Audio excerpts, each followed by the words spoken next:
আসসালামু আলাইকুম everyone, welcome back to Nusrat Samira's kitchen. আশা করি সবাই ভালো আছেন।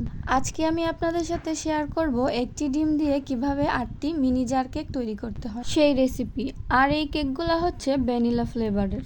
তাহলে চলুন শুরু করা যাক। প্রথমে শুকনো উপকরণগুলো চেলে নিব। এর জন্য দিয়ে দিলাম 1/4 কাপ আটা, হাফ টেবিল চামচ কর্নফ্লাওয়ার, 1/4 চা চামচ বেকিং পাউডার এবং 1 চিমটি লবণ।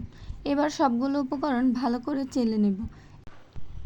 সঠিকভাবে স্পঞ্জি ও পারফেক্ট কেক তৈরি করার জন্য অবশ্যই শুকনো উপকরণগুলো ভালো করে চেলে নিতে হবে। চেলে নেওয়া হয়ে গেলে এবার একটি স্প্যাচুলা দিয়ে আবারও ভালো করে মিশিয়ে নেব। এবার শুকনো উপকরণগুলো আরেকটি বাটিতে ঢেলে রেখে দেব এক সাইডে। অন্যদিকে বলে নিয়ে নিলাম রুম টেম্পারেচারে থাকা একটি ডিম, আর ডিমের সাদা অংশটা রেখে ডিমের কুসুমটা সরিয়ে রাখবো। এবার বিটারের মিডিয়াম স্পিডে বিট করে নেব কিছুক্ষণ। আর ডিমটা অবশ্যই নর্মাল টেম্পারেচারে থাকতে হবে। যদি ফ্রিজ থেকে বের করেন তাহলে 1 ঘন্টা আগে বের করে রাখবেন। দেখুন এইরকম ফোমি ভাব হয়ে আসলে এখানে দিয়ে দেব 1/4 কাপ চিনি। চিনিটা আমি 2 বারে দিব যাতে তাড়াতাড়ি চিনিটা বিট হয়ে যায়। আমি এখানে আস্ত চিনি ব্যবহার করেছি, আপনারা চাইলে আইসিং সুগার দিতে পারেন।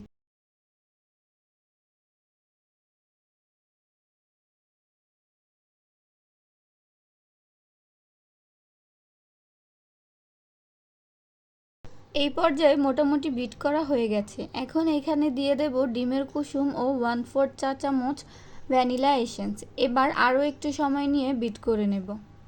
এবার 1 টেবিল চামচ রান্নার রেগুলার তেল দিয়ে শেষবারের মতো কিছুক্ষণ বিট করে নেব।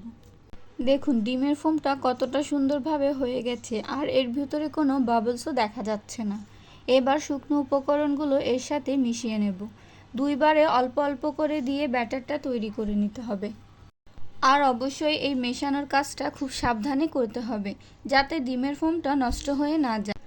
ভালোভাবে মেশানো হয়ে গেলে এবার একটি 5 ইঞ্চি মোল্ড নিয়ে তাতে সামান্য পরিমাণ তেল ব্রাশ করে নেব এবং একটি কাগজ দিয়ে দেব। এবার সবটুকু ব্যাটার ঢেলে দেব মোল্ডে। দেখুন ব্যাটারগুলো মোল্ডে কতটা সুন্দর ফোল্ড হয়ে পড়ছে।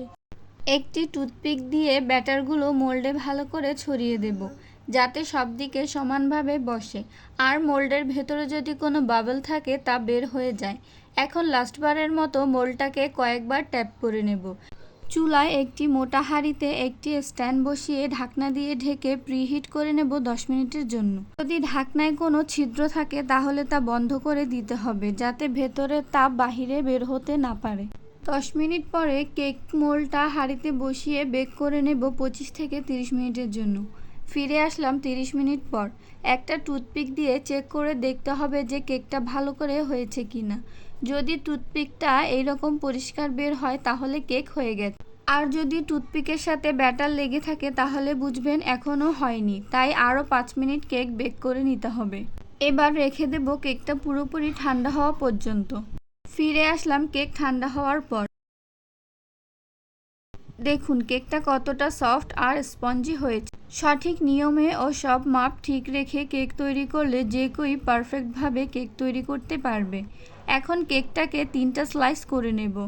আজকে যেহেতু আমি মিনি জার কেক তৈরি করব তাই 3টা স্লাইস করে নিচ্ছি। আপনারা চাইলে কেকটা সম্পূর্ণ গুঁড়ো করেও নিতে পারেন।